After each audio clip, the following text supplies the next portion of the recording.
오늘은 99조 서양 교육의 역사 5장 교회사에 관한 것인데요. 이것을 살펴보도록 하겠습니다. 이런 거 몰라도 돼. 이런 거 몰라도 구원받을 수 있잖아. 그렇다면 왜 하나님은 지식에까지 예수 그리스도를 아는 데까지 자라가라고 했을까? 그런 걸 몰라도 구원받을 수 있다면 왜 예수님은 하나님께서 하신 자는 내게 나와 배우느니라 라고 말씀하셨을까? 이런 거 몰라도 구원받아 라고 한다면 왜 지식을 갖추라 라고 하셨을까? 왜 이스라엘 백성은 하나님에 대한 지식이 없기 때문에 망했다고 말씀하셨을까? 이건 알아도 되고 이것은 알지 않아도 된다 하는 것은 누가 결정하는가? 혹시 이것은 자기 경험, 그러니까 이성이 그것을 결정하고 있는 것은 아닌가? 이성을 근거로 하나님을 만나겠습니다. 이러한 신앙은 어떤 신학? 자연신학입니다. 이성을 근거로 하나님 만나겠다는 거예요. 자연신학입니다. 그래서 자연신론이라고 합니다. 자연신론은 소크라테스, 플라톤 같은 철학자들이 가진 신앙입니다. 이들도 로고스를 이야기해요. 이데아를 이야기합니다. 유일한 존재에 대해서 이야기합니다. 그런데 하나님은 구원자이시면서 구원의 방편들도 하나님이 정해주셨습니다. 교회를 통해서, 교회에 세운 목회자를 통해서 그들을 가르치고 하나님의 뜻을 전합니다. 거기서 배우는 것을 훈련이라고 이야기합니다. 만약에 칼빈을 생각해 봅시다. 칼빈만이 아니라 우리 신앙의 선배들 모두 그래요. 칼빈이 신학을 했습니다. 칼빈에게 라틴어 공부가 없었다면, 어렸을 때 문법, 논리학, 수사학 공부가 없었다면, 인문학 공부가 없었다면 신학 공부도 없었습니다.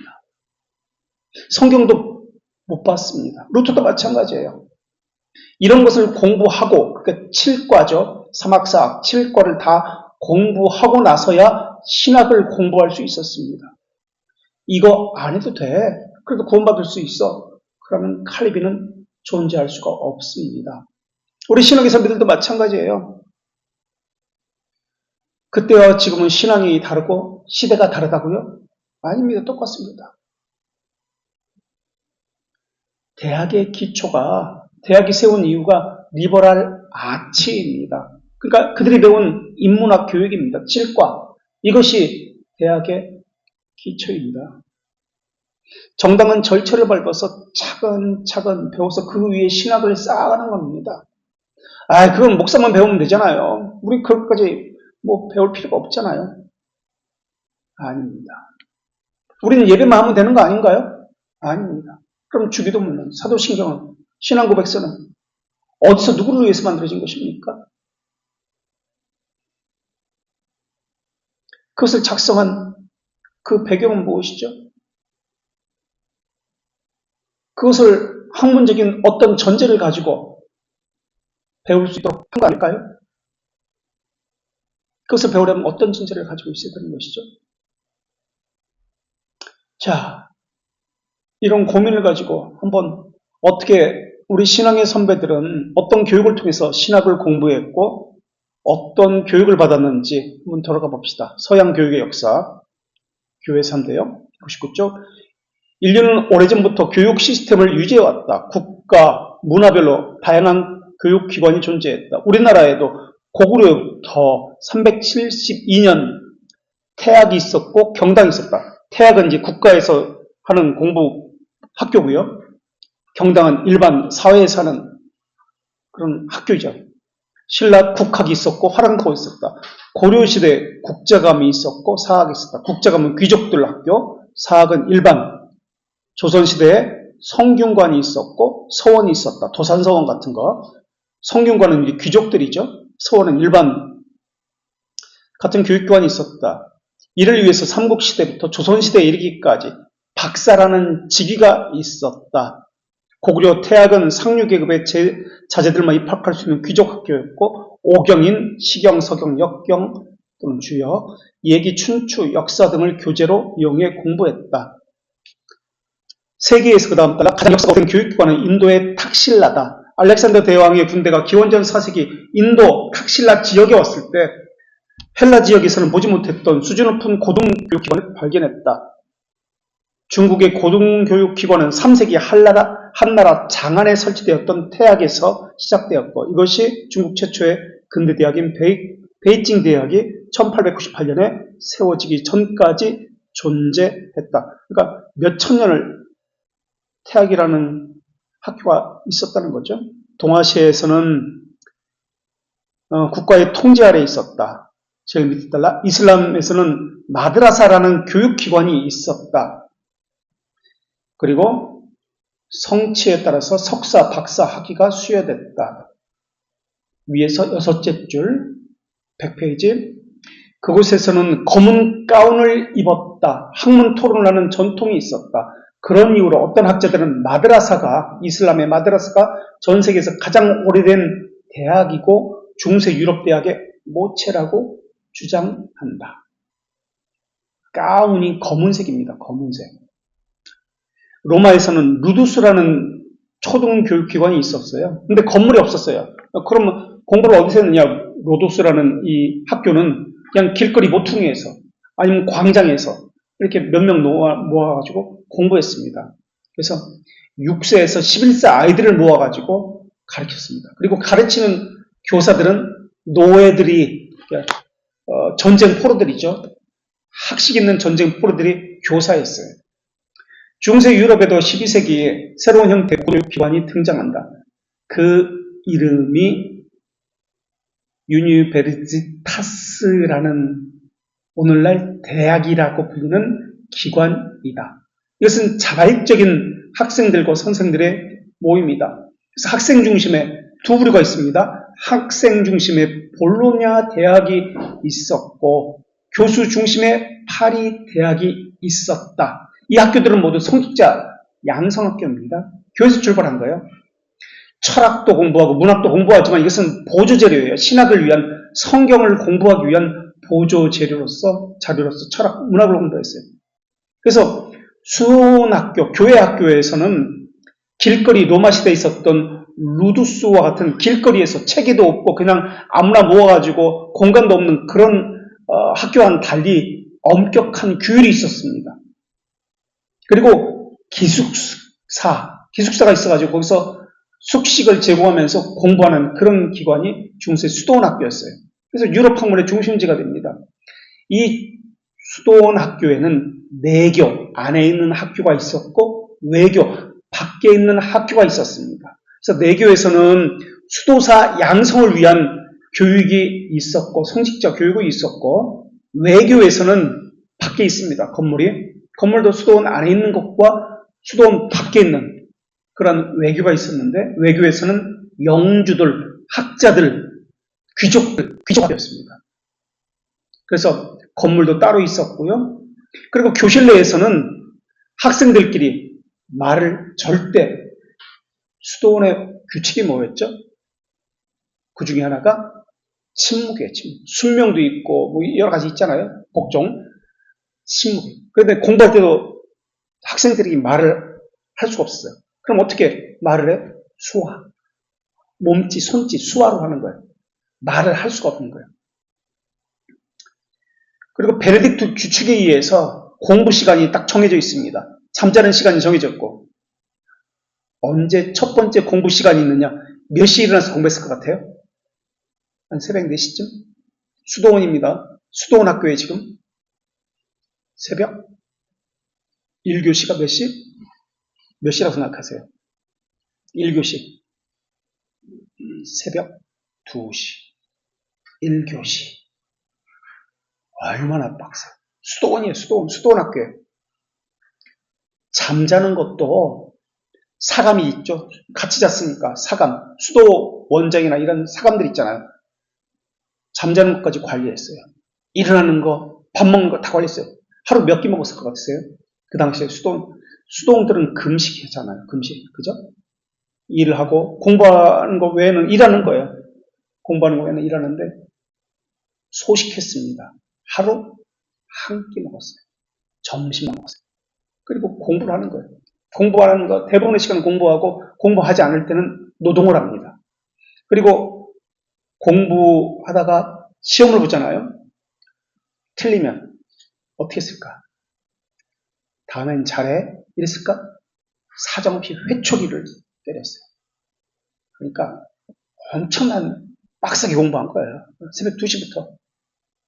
물론 기도도 해야 되죠. 예배도 해야 되죠. 자, 그래서 학생 중심의 대학이 있었고 교수 중심의 대학이 있었는데 학생 중심의 대학에서는 100페이지 그 밑에 달라 학생들이 교수를 직접 뽑았습니다. 학생들이 수업료도 결정하고 학기 일수, 학기 시작, 공부, 무슨 교과서로 할 거 학생들이 다 했어요. 그게 학생 중심의 대학입니다. 그래서 이태리 중심으로 이 밑에는 남부 지역에서는 학생 중심의 대학이 세워졌고 영국이라든지 프랑스 국가가 아주 강력한 이러한 데서는 반대로 교수 중심의 대학이 세워졌습니다. 그래서 북부의 대학들은 선생 중심, 남부의 이태리와 같은 남부의 대학은 학생 중심의 대학이라고 불렸습니다. 그래서 학생 중심의 학교와 교사 중심의 학교를 비교해보면 커리큘럼은 학생 중심의 학교는 학생들이 내가 이거 워낙에 배우고 싶습니다. 학생들의 흥미에 따라서 커리큘럼이 정해졌고요. 교사 중심의 학교는 학년별로 배워야 하는 것들이 따로 있습니다. 그래서 각 과목 개별적으로 학년마다 따로 교사가 정한 것이 있습니다. 교사 역할은 뭐냐? 학생 중심의 학교에서는 보조나 대학에서는 그저 학생들이 공부하는데 보조 자원 정도, 보조 자원 정도, 학습 촉진자 정도, 이것이 교사 역할입니다. 그러나 교사 중심의 학교에서는 파리 대학 같은 경우에는 교사가 가르치는 거예요. 숙제도 내주고 교사가 강의하고 그렇습니다. 여기 이쪽에 자료는 학생 중심의 대학에서는 다양한 자료, 학생들이 원하는 다양한 자료를 가져가고요.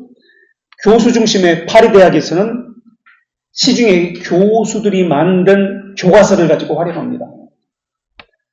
활동 범위는 학생 중심의 대학에서는 각 개인에게 맞추고요. 교사 중심의 대학에서는 교사가 이끌어가서 교사가 정한 범위 내에서 활동합니다. 교육의 대상은 학생 혼자, 개개인 또는 소그룹으로 교사는 학생이 이거 도와주십시오 그러면 그때 개입합니다. 그러나 교사 중심의 학교에서는 반 전체가 동일하게 1교시는 영어, 2교시는 미술, 3교시는 체육 이렇게 동일하게 커리큘럼을 가져갑니다. 수업 중 이동은 학생 중심은 마음껏 돌아다닐 수 있습니다. 하고 싶은 거 할 수 있습니다. 그러나 교사 중심은 안 돼요. 선생님이 움직이는 것이지.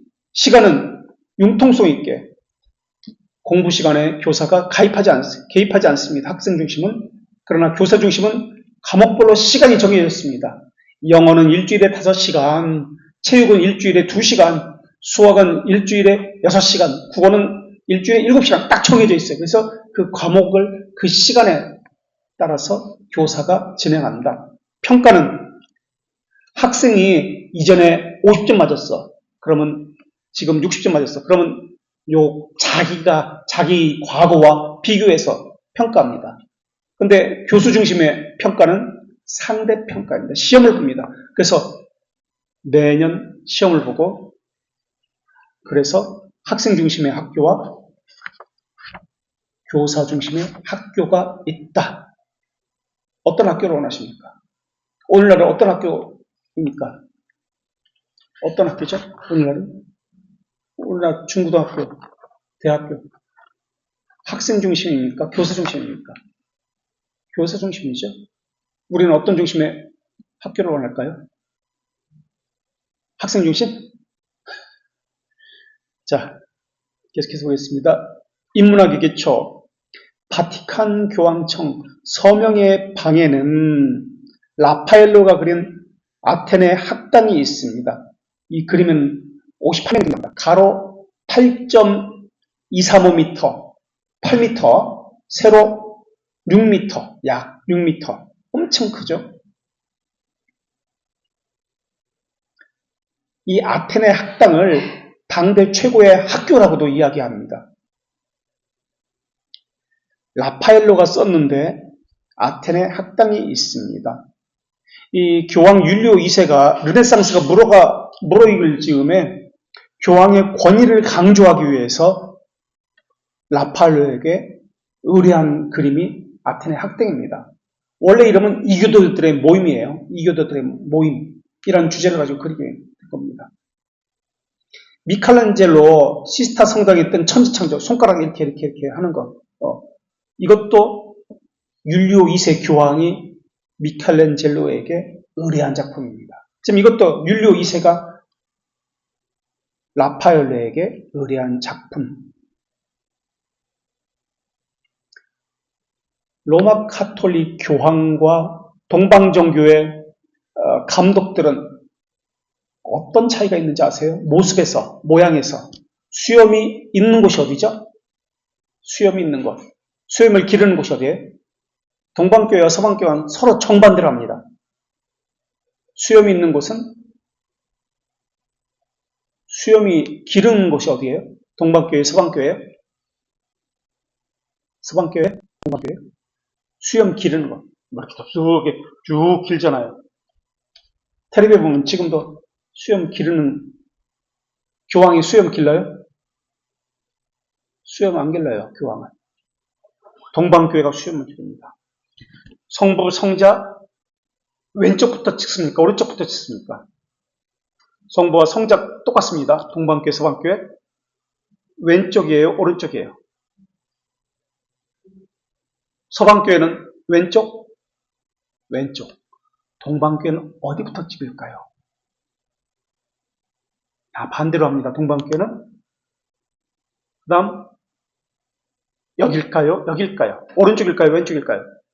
반대로 하니까, 그래. 동방교회는 수염을 기릅니다. 그런데 율리오 2세, 이 교황은 수염을 길렀을까요? 안 길렀을까요? 유일하게 교황 가운데 특이한 행동을 했는데 이 사람은, 왜냐하면 그 이유가 있습니다. 율리오 2세는 수염을 길렀습니다. 안 깎았어요. 왜냐하면 프랑스와 교황 군대가 붙어가지고 박살났어. 일을 가한 거야. 내가 프랑스를 이기기 전에는 수염을 깎지 않는다. 그 프랑스 왕이 루이, 경건왕 루이. 그 수염을 안 깎았습니다. 그러다가 1521년 라벤나 전투에서 프랑스 군을 이기고 나서 그 다음날 수염을 깎고 와서 집전을 주도했습니다. 이게 율리오 2세. 그 당시 르네상스 3대 화가가 있었습니다. 누군지 아세요? 르네상스의 대표적인 미술가 세 사람. 한 사람은 지금 라파엘로, 아테네 학당을 그린 라파엘로, 또 한 사람은 천지창조를 그린 미켈란젤로. 천지창조만 하는 것이 아니라 피에타, 이게 이렇게 허연 대리석 같은 걸로 이렇게 불쌍한 예수님 이렇게 안고 있는 거, 피에타상. 이것도 미켈란젤로가 그랬어요. 또 근육질의 남자, 다비드상.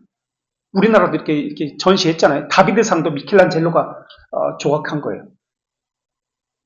이 사람은 성격이 더러웠어요. 신경질적인 사람이에요. 미켈란젤로. 라파엘로는 성격이 철학적인 사람이었어요. 철학적인 사람. 또 한 사람이 있습니다. 누굴까요? 3대 화가 중에 미켈란젤로, 라파엘로, 또 한 사람은 레오나르도 다빈치. 이 사람은 미쳤어요. 미친 사람, 광적인 사람이에요. 미친 사람이에요. 이 사람이 그린 그림은, 유명한 그림이 우리 밥상에 보면 항상 있잖아. 아니면 집집마다, 요즘은 그런 걸 안 주는데 예전엔 교회 신방 가면 다 줬어. 액자. 무슨 액자 저게? 밥상에 있는 그림? 레오나르도 다빈치의 뭐예요 그게? 최후의 만찬. 또 유명한 르브르에 가면 요만해요. 액자가 크지 않아. 그 사람들이 그거 보려고 다 저쪽만 바라봐. 이 큰, 이 정도 되는, 요것도 조금 더 커요. 길이가. 이 정도 되는 공간에 저기 조그만 거 하나, 요만한 거 하나 딱 걸려 있어. 그리고 반대편은 큰, 이만한, 이 벽만한 그림이 하나 그려 있고. 근데 사람이 여기만 보고 저기만 다 봐. 저쪽에 있어요. 입구는 이쪽에. 이쪽을 봐야 되는데 이쪽은 엄청 큰 그림이 있고. 저기만 다 봐. 그래서 저거 안 보여. 사람 뒤통수만, 대가리만 다 보여. 근데 르브로 갔는데 그러더라고. 저쪽만 다 보더라고. 너무 조그매가지고 안 보여. 이만해가지고. 멀리서 보니까. 이게 뭐예요? 네?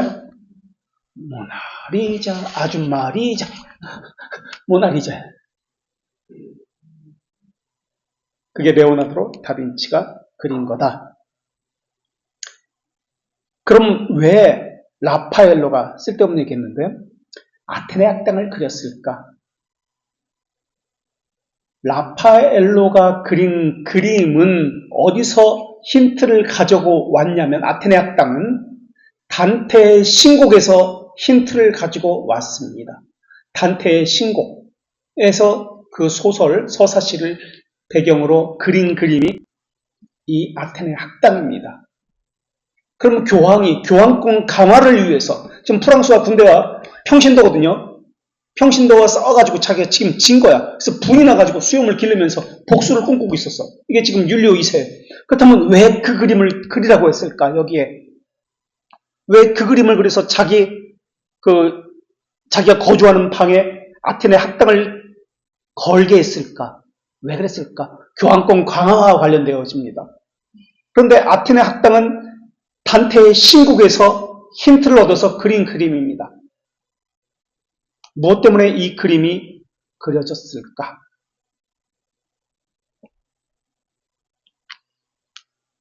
단테의 신곡에서 말하는 지옥에 있는 사람들은 존경하는 철학자이지만 이들은 지옥에서 하나님의 형벌을 받고 있습니다. 라는 사람들을, 그래서 아까 제가 말씀드렸죠. 이교도들의 모임이다. 이게 이 그림의 주제였다. 근데 주제를 찾지 못했어요. 율리오 2세가 죽을 때까지. 그래서 할 수 없이 아테네 학당이라는 이름을 그냥 붙인 거예요. 이교도들의 모임이에요. 지옥 간 사람들의 모임이에요. 교황권 강화를 위해서 그린 그림이에요. 아테네 학당. 그래서 중앙에는 두 사람이 있었는데 왼쪽에 플라톤이 있고, 플라톤의 모형은 손을 하늘로 향하고 있고, 또 오른쪽에는 아리스토텔레스가 둘이 이야기하면서 계단에서 내려오는 그런 장면입니다. 아리스토텔레스는 손을 바닥으로 하고 있습니다. 왜 이야기하고 있는 모습을 그렸을까? 다 사람들이 이야기하고 있어요, 서로가. 이게 대학의 모습이니까. 토론하는 모습이에요, 토론. 학교가 끝났는데도 계속해서 토론하는 모습을 그린 것이 아테네 학당입니다. 그래서 이러이러한 사람이 있다. 헬라를 대표하는 그리스 학자들이 있다. 그래서 102쪽 세 번째 단락, 이 시대를 대표하는 교사들은 소피스트다. 소피스트들은 최초의 학원 강사였다. 돈 받고 지식을 파는 사람들. 이게 소피스트예요. 학원 강사. 그러나 소피스트들의 가르침은 당시 젊은이들에게 너무나 매력적이었다. 공직을 준비하는 사람들에게 수려한 연설법을 가르쳤고 시민들의 마음을 사로잡았다. 그 다음 단락, 소피스트들의 세계관 또는 철학과는 상대주의, 인본주의, 개인주의였다. 대표적인 소피스트가 프라타고라스, 인간은 만물의 척도다. 소피스트들을 가장 강력하게 비판한 인물은 맨 밑에 단락, 소크라테스였다. 소크라테스는 소피스트의 상대주의 세계관을 비판하며 모든 사람에게 어떠한 상황에서도 적용할 수 있는 보편적 진리를 추구했다. 보편적 진리. 우리 시간백서와 교리문답서는 이런 소크라테스의 사상을 밑바탕으로 하고 있다. 보편적 진리. 소크라테스도 아테네 길거리에 앉아서 시민들을 대상으로 가르치던, 동네에서, 공터에서, 시장에서 가르쳤던 교사였다. 소크라테스는 삼파수렵을 이룬 특유의 대화법을 통해서 사람들이 일상적, 정통적으로 믿어온 가치, 신념에 대해서 부실한 토대 위에 구축되어 있는 것이다. 완전하지 않은 지식을 너는 가지고 있다라고 깨우쳐 주었다. 이것을 통해서 말해고자 했던 것은 어떤 비판에도 허물어지지 않는 보편적 진리를 가르쳤다. 그래서 386년에 아카데미아를 설립하죠. 오늘날 대학의 전신입니다. 아카데미아. 그래서 아카데미라는 말은 지금 이 소크라테스가 세운 학교에서 아카데미아에서 나온 것인데요. 순수 학문이라는 뜻입니다. 순수 학문 연구. 소피스트와 소크라테스 모두 당대 지식과 교육을 혁신했던 교사였다. 하지만 이들은 체계적인 교육 과정을 구성하지도 않았고 조직화된 제도도 없었다. 체계적이고 조직화된 것은 이제 중세에 들어가지고 수도원 학교가 세워지면서 세워졌습니다. 그 다음 단락 소피스트였던 이 소크라테스라는 사람은 436년에서 기원전입니다. 기원전 436년에서 태어나서 기원전 338년에 죽었는데 한 곳에 정착하지 못하고 이리저리 옮겨다니면서 학교를 열었던 소피스트와는 달랐다. 그래서 비싼 수업료를 받고 아카데메이아라는 학교를 아테네에 세웠다. 그래서 사람들은 이 소크라테스에 들어가서 공부 배우는 것을 꿈꿨다. 아리스토텔레스도 이 소크라테스의 학생이었다. 그 다음 104페이지. 소크라테스는 수사학, 문법, 논리학 같은 언어, 문학 교육의 중요성을 간파하고 이를 교육 중심에 놓은 인물이고 소크라테스와 플라톤은 철학적 전통을 대표하는 교육 사상가라면은 이 소크라테스는 수사학 전통을 대표하는 교육 사상가였다. 플라톤이 죽고 그 다음 달라 아카데메이아는 무려 900년이나 명맥을 유지했다.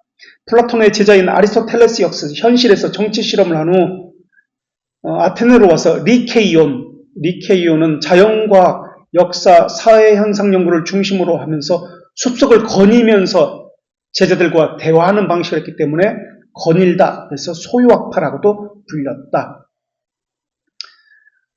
그 다음 맨 밑에 달라 플라톤과 아리스토텔레스의 교육과는 나름대로 체계를 갖추고 있었던 것이 보이지만 오늘날 대학과 비교하면 덜 체계적이었고 제도적인 정착하지도 못했다.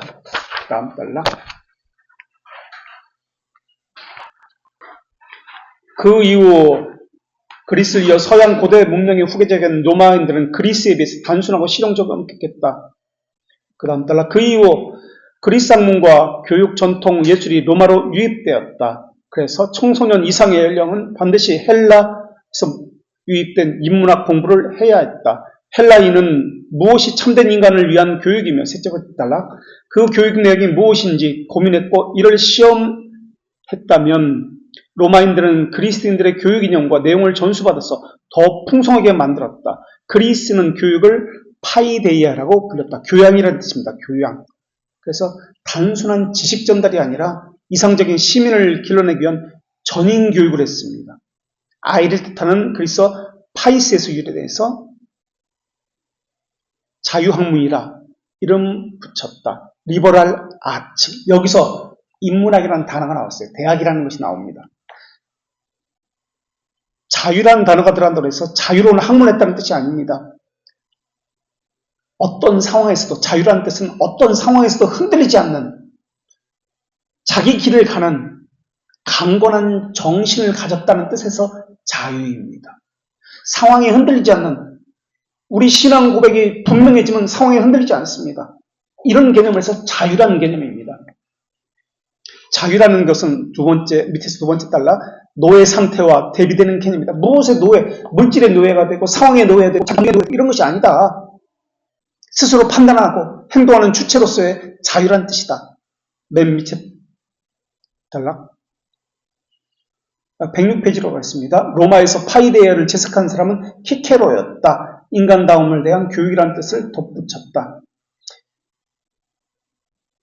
2번 106페이지 2번 기독교의 확산과 중세 전기 312년 콘스탄티누스 1세는 밀라노 칙령으로 기독교가 로마 제국에 공인되었다. 공인이라는 것은 기독교가 국교가 되었다는 뜻은 아니다. 언제 국교가 되죠? 누구 왕에 의해서? 기독교가 국교가 됩니다. 언제 몇 년도? 2월 7일입니다. 언제? 2월 7일 어떤 왕? 공인 말고 공인은 312년 콘스탄티누스 1세입니다. 공인이라는 것은 다른 이방 종교 다 어떤 종교든 상관없다. 믿어도 된다. 그런 개념입니다. 기독교만 믿는다. 그런 뜻이 아니에요. 기독교만 믿어야 된다는 국교. 380년 테오도시우스 황제 테오도시우스 1세입니다. 테오도시우스 1세 380년 2월 7일 기독교를 국교로 합니다. 근데 어떤 기독교냐? 어떤 기독교를 우리는 국교로 하느냐? 당시 아리우스파가 득세하고 있었습니다. 그것이 아니라 아리우스 기독교가 아니라 어떤 기독교? 니케아파 기독교를 국교로 합니다.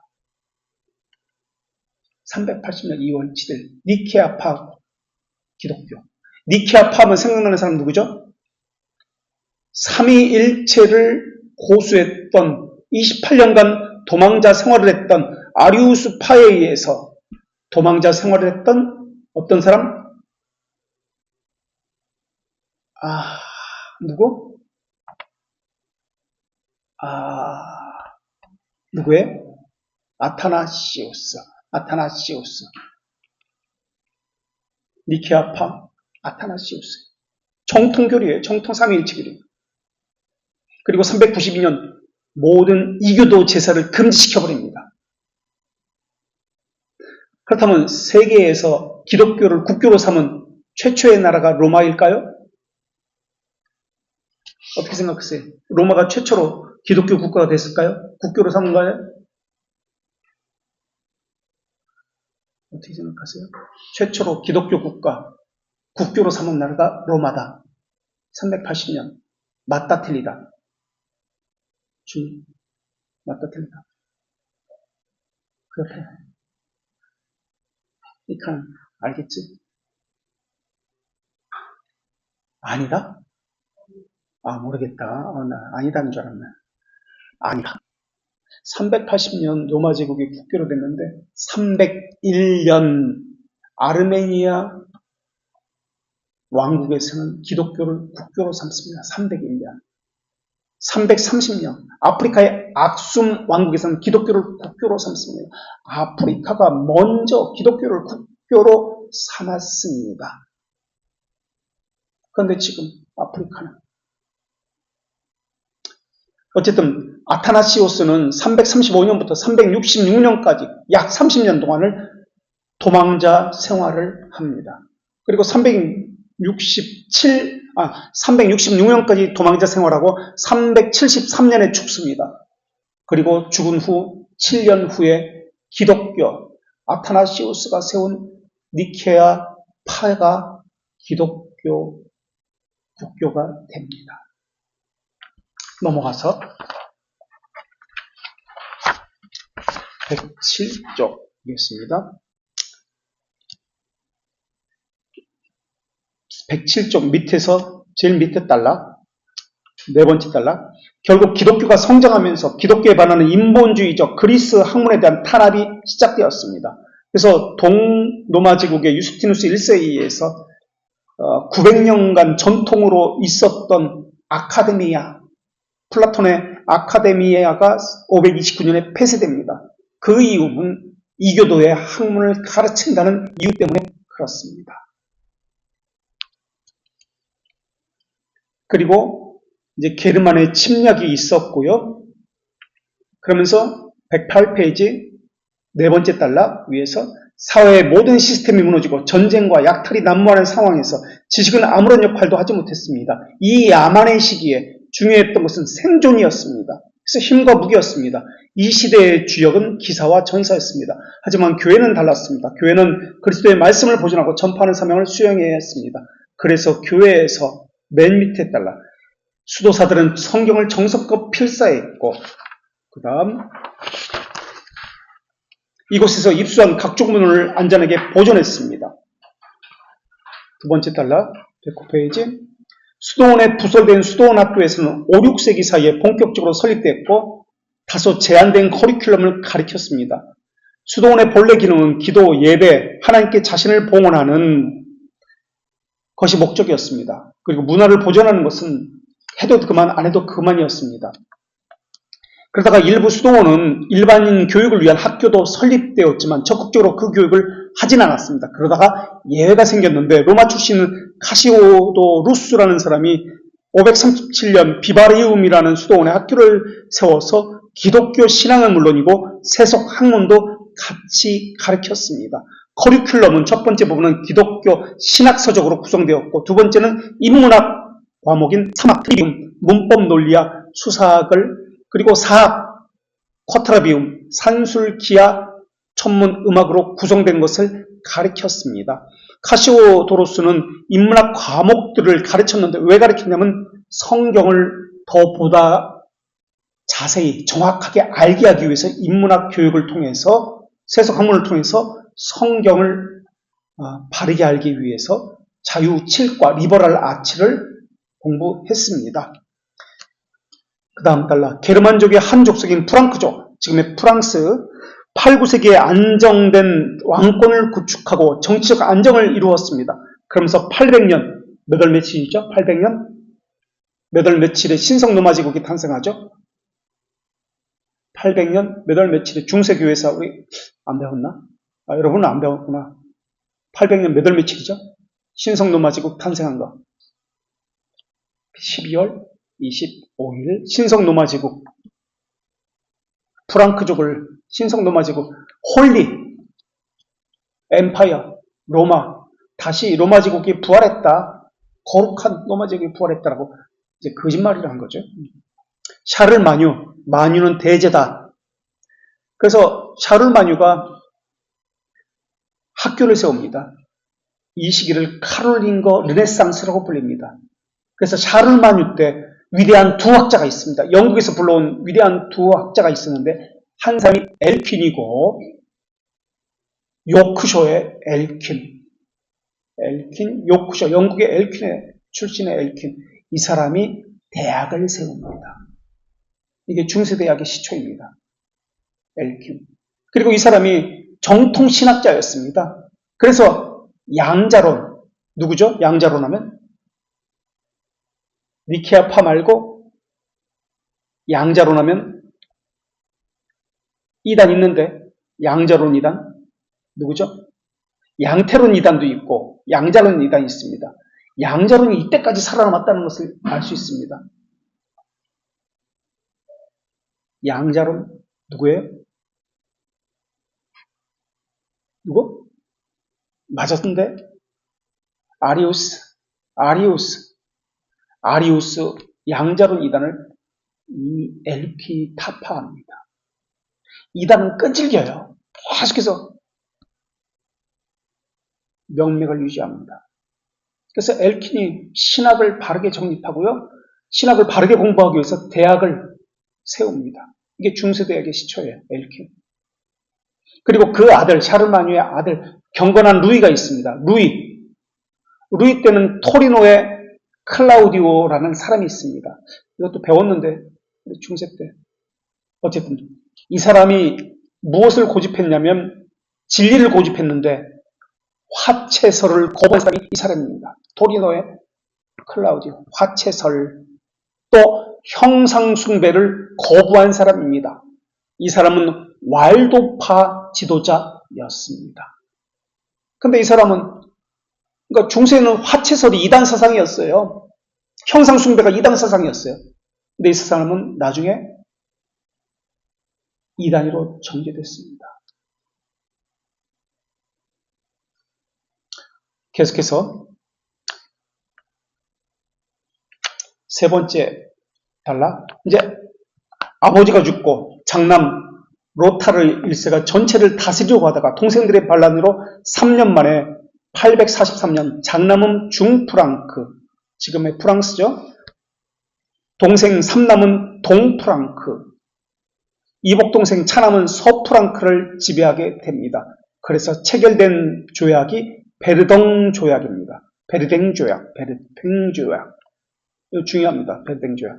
그래서 지금의 프랑스, 독일, 이태리, 서프랑스가 프랑스고, 서프랑크가, 동프랑크가 독일이고, 중프랑크가 이태리 기원이 돼서 현재 유럽의 모태로 이루어져 오게 됩니다. 이게 843년 백생조약입니다. 그래서 권력은 계속해서 지방으로 분권화됐고 경제는 자급자족 농촌경제였습니다. 생존이 우선권이었습니다. 문자는 의미가 없었어요. 기독교 신앙을 전수하는 것 외에 큰 가치가 없었습니다. 12세기 유럽의 3번 도시들은 하늘로 빛이 솟은 대성당을 경쟁하듯이 건축하기 시작했습니다. 신성의 권위를 높이기 위해서 투박하고 견고했던 로마네스크 양식과 고딕 양식 차이 아세요? 로마네스크 양식은 둥그란 아치 모양이에요. 천장도 지붕도 둥그래요. 창문은 좁습니다. 둥그렇게 해야 되니까 벽이 두꺼워요. 그래서 성당 들어가서 둥그렇고 벽이 두꺼운 거, 기둥이 두껍고 이런 것은 로마네스크예요. 좁은 창, 그래서 내부가 어둡습니다. 로마네스크 양식.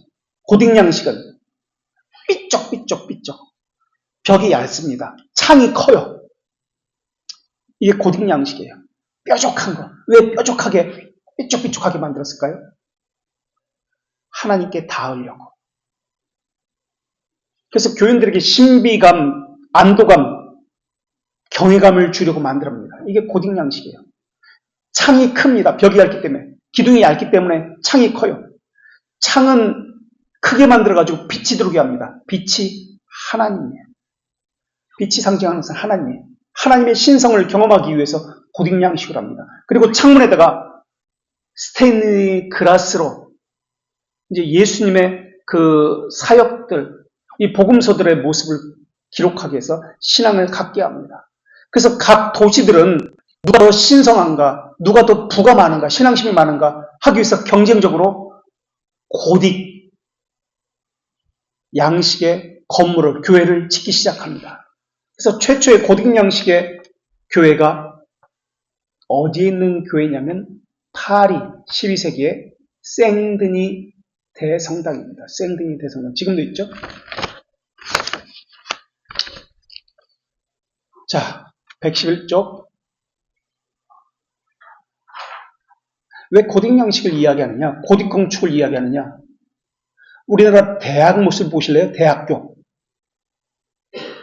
우리나라 대학들도 고딕 양식을 빌어가지고 학교를 지었습니다. 건물을. 어디 대학교가 고딕 양식으로 삐쭉삐쭉 이렇게 웅장하게 지어진 줄 아세요? 스테인리 글라스 창문이 크고 멋있게 화려하게 삐쭉삐쭉. 어디 대학교든. 연대, 고대, 이화여대, 한양대, 경희대, 웬만한 대학은 다 고딕 양식으로 지었어요. 왜 이 양식으로 지었을까? 왜 이 대학들이, 한국에 있는 대학들이 유럽의 12세기, 13세기의 그 유럽의 대학의 고딕 양식, 성전, 교회의 모습을 가지고 대학을 지었을까? 종교적 신성을 강조하고 역사적 권위를 강조하고 학문의 정통성, 진리라는 것을 강조하기 위해서 고딕 양식으로 지은 거예요. 그래서 우리나라도 마찬가지지만 전 세계에 있는 학교들은, 대학들은 고대, 중세 이 진리의 정통성, 교회로부터 출발한 이 신성한 학문으로서 하나님을 경외하는 학문을 한다는 뜻으로 고딕 양식의 대학이 만들어진 거예요. 멋있어가지고, 물론 그래가지고도 지은 수도 있지만 비싼 돈 들여가지고 멋있게 지었다. 그런 개념이 아니에요. 연대, 이대, 이 다 한양대도 마찬가지입니다. 기독교, 물론 학교는 아니지만 기독교 정식으로 지은 것도 한양대입니다. 기독교적 영향을 가지고 지은 학교들이에요. 이 학교들이. 진리 추구라는 이념을 가지고. 그래서 진리의 영원성을 상징합니다. 자, 이래서 중세 대학이 세워졌고요. 112페이지 맨 밑에 따라 봅시다. 그래서 도시가 있는 곳마다 교회가 세워졌고, 그러나 중세 도시는 112 맨 밑에 달라 그 발전 과정에서 기존의 권위로부터 벗어나려는 속성을 가지고 있었다. 계속해서 상인들이 도시와 도시로 이어지면서 이동을 하면서 재산권을 행사하려고 했습니다. 그리고 봉건 영주로부터 벗어나려고 했던 이러한 시도들이 계속해서 있었습니다. 113쪽. 그러면서 자연스럽게 상인들이 봉건 영주의 지배에 대한 저항이 시작되었습니다. 그래서 상인들이 자기들만의 단체인 노조 같은 거, 코민을 결성하기 시작하면서 자기 권위를 주장합니다. 그래서 11세기부터 자치 공동체인 코민 운동이 시작되었습니다. 그러나 이태리에서 코민 운동은 성공적이었지만 국왕의 권력이 강했던 프랑스, 영국에서는 그 권한이 강하지 못했습니다. 한편 도시 주요 구성원인 상인과 수공업자들은 자신들의 경제 영역을 보호하기 위해서 길드를 조직했습니다. 길드의 구성원들은 서약으로 소속된 길드에 충성을 맹세했습니다. 서약, 맹세, 이게 뭐죠? 어디서 가져온 맹세 서약인가요? 길드에 수공업자들이 코민운동을 하면서, 길드 운동을 하면서 왜 서약, 맹세를 했죠? 그래서 어디서 가져온 것일까요? 세례교육, 세례에서. 교회에 등록할 때 서약을 합니다. 서약 충성 맹세를 합니다. 세례받을 때. 교회 회원권 등록을 위해서 세례받았다는 게. 그래서 그대로 가져가서 하는 겁니다. 그리고 상인 길드는 시장의 독점을, 경쟁을 배제함으로써 조합원의 이익을 보호했습니다. 그래서 나온 것이 장인, 마이스터, 직인, 도제, 엄격한 개서제로서 상품의 품질, 방법을 규제했고 공동이익을 취했습니다. 경제가 활성화하다 보니까 그 다음 단락 도시에는 새로운 일자리가 생겨났고 특히 법률가가 환영받았습니다. 중세 도시에서는 도시법, 도시 사이의 분쟁, 교역과 상인들의 법정 등 다양한 부분에서 법률가와 공직인의 도움이 절대적으로 필요했었습니다. 그래서 칼빈도 법을 공부하게 됩니다. 그래서 인문학자들은 법을 최고의 학문으로 돈을 잘 벌었으니까 공부를 하게 됩니다. 이런 일자리는 글을 읽고 쓰는 능력이 필수적이기 때문에 학교가 필요했고 지식인들은 도시로 몰려들었습니다. 그 다음 단락 114페이지 두 번째, 계속해서 이제 교회를 떠나가지고 이런 학교를 만들고 그런 학교를 다니다 보니까 1163년 교황 알렉산드르 3세는 수동원들이 법학, 의학을 공부하기 위해서 수동원 따는 것을 금지했습니다. 그리고 12세기에 클루니 수도원장은 내학이 있고 외학이 있다고 했습니다. 수도원 외학에서 운영했던 학교는 폐교했습니다. 그리고 도시성당 부속으로 설립된 성당학교는 내학만 운영해서 성직자와 일반인에 대한 교육을 독점합니다. 그러면서 제일 밑에 달락 114페이지 십자군 원정 이후 동방과 교류가 활성화되면서 에스파냐, 스페인 남부 지역을 중심으로 이슬람 지역과 교류가 활발하게 진행되었습니다. 그러면서 아랍어들이 번역되기 시작했고 아랍어 번역 학교가 세워지기 시작합니다. 이슬람 지식인들은 이때 아리스토텔레스의 논리야, 유클리드의 기하, 프톨레메이오스의 천문학, 그리스 의술, 아랍의 수학, 로마법, 고대 저술을 보존했을 뿐만 아니라 그것을 방대하고 심오한 주석을 달았습니다. 이때 밑에 단락 특히 아리스토텔레스 이성중심 철학을 접한 지식인들은 아리스토텔레스 철학은 서양에서 사라졌어요. 이슬람 쪽으로 다 도망갔습니다. 다 금지시켰기 때문에. 그래서 동방에서 서양으로 유입되게 됩니다. 십자군 전쟁 이후 그 최초의 학교가 파리대학이에요. 아리스토텔레스 이성중심 철학을 접한 지식인들은 신학의 문제에도 이성을 접목시키기 시작합니다. 그래서 등장한 것이 스콜라 철학입니다. 이게 중세시대가 된 거예요. 이성을 가지고 접목해서 성경을 바라보기 시작합니다. 스콜라 철학이 등장합니다. 중세시대에 맥이 있습니다. 교황을 떠받치는 세 가지 그 기둥이 있다고 했는데 무엇과 뭐죠? 중세시대 교황을 떠받치는 세 가지 기둥. 교황제도를 떠받치는 세 가지 기둥은 사상적으로 스콜라주의가 있고 스콜라 철학이 있고 좌측에 우측에 정면으로 나서서 전위부대가 뭐죠? 십자군 운동. 좌측에 뒤에서 보조하고 서포트하고 사람을 계속해서 교황의 마치 군사처럼 쫄병처럼 호위병처럼 만드는 수도원주의가 있습니다. 그래서 교황을 떠받치는 세 가지 기둥, 중세 맥 세 가지는 스콜라 철학, 십자군 전쟁, 그리고 수도원 운동, 요 세 가지입니다. 이것이 떠받치는 것은 교황권 강화입니다. 스콜라 철학이 이제 등장하는 거예요. 여기서부터 이제 왜곡된, 잘못된 신학들이 나타납니다. 스콜라 철학이 등장합니다. 이러한 새로운 지식의 유입은 12세기 르네상스로 표현될 만큼 활발한 학문적, 문화적 발전을 가져왔습니다. 12세기 초 플라톤주의적 성향을, 지금까지는 플라톤주의적 성향을 가진 신학이었습니다. 플라톤주의는 하늘을 바라보는 신학이었는데 이제부터는 땅의 신학, 사람 중심의 신학이 바뀌어집니다.